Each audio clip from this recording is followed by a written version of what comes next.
a stick of butter? That would be just gross. Welcome to Watch Mojo, and today we're counting down our picks for the top 10 grossest food trends. It almost tastes like medicine to me a little bit. Yeah, it's CSIRO researchers say the aim of the broccoli powder is to increase farm yields while simultaneously helping Aussies get more veggies in their diet.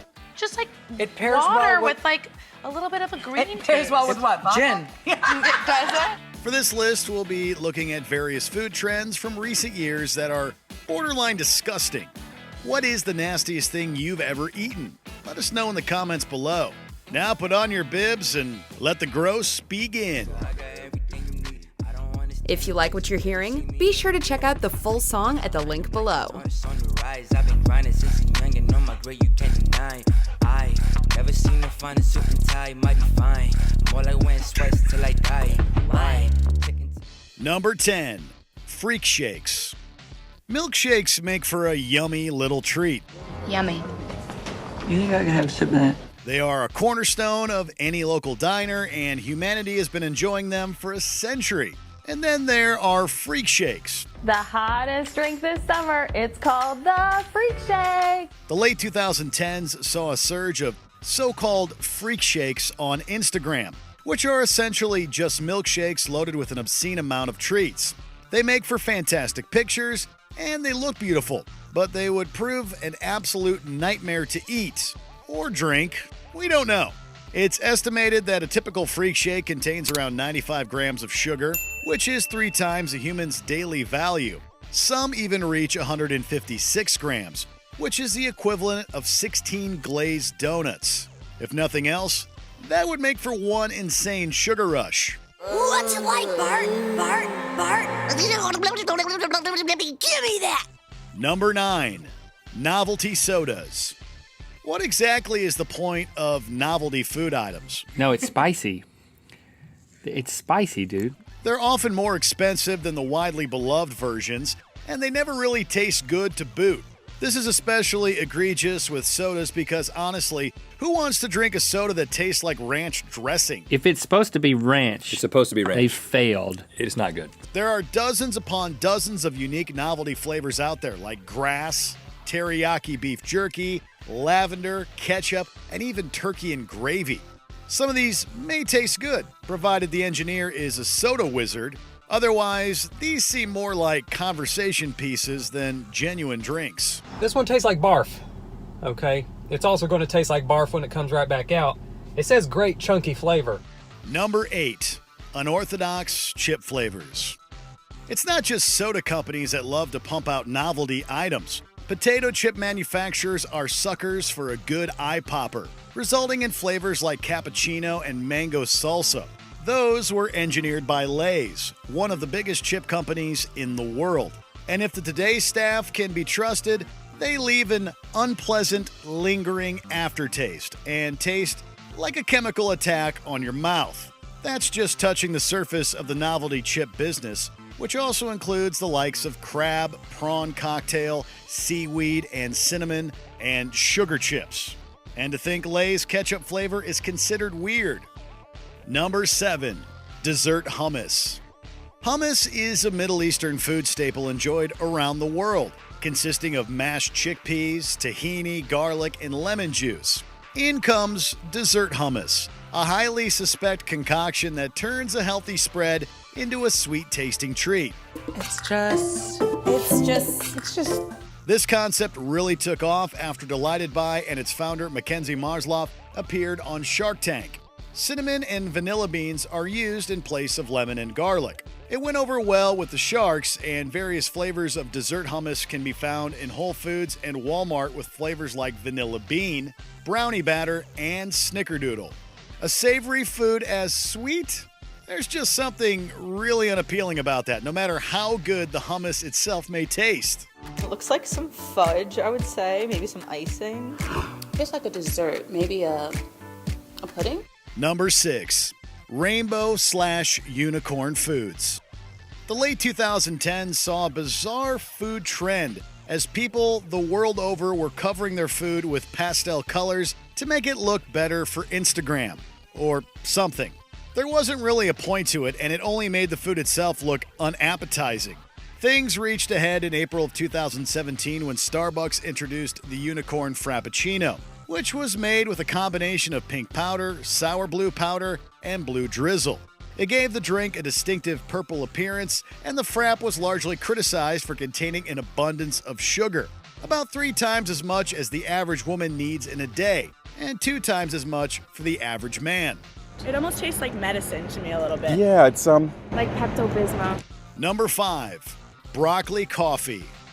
Back in 2018, Common Folk Cafe in Melbourne, Australia began serving a broccoli latte, or more cutely, the Broccolatte. and we figured, well, it's Melbourne, so what better to do than to turn it into a latte? It was created by the Commonwealth Scientific and Industrial Research Organisation and Hort Innovation as a means to get Australians to eat their veggies. Scientists have taken leftover crops, dried them out, transformed them into powder form, keeping the nutrients intact. It's made from a high-fiber broccoli powder, essentially just broccoli that has been dried and ground up into a dust, that is then stirred into the drink.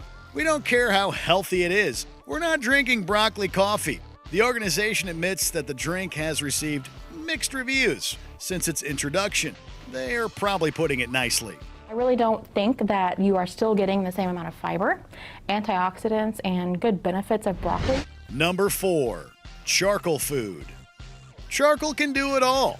These little chunks of carbon are used in a variety of fashions: cooking and heating, pyrotechnics, art, animal husbandry, and even hygiene. Oh, and also food stuff.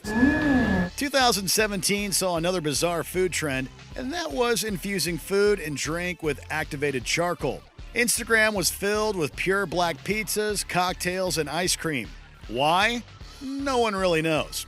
But we do know it's not very good for you, with doctors claiming that charcoal will cause constipation, absorb helpful nutrients from other sources of food, and even interfere with medications. If you're repeatedly doing this, it could build up, and it can also interact with medications you're taking. So if you're taking it around the same time that you take a prescription medicine, that medicine may not be absorbed by your body, so it may not be as effective. It also went against health guidelines in New York, where the FDA banned it as a food additive. Number 3. Drinking butter. The mid-2010s saw a food craze that seems more dangerous than disgusting: drinking butter.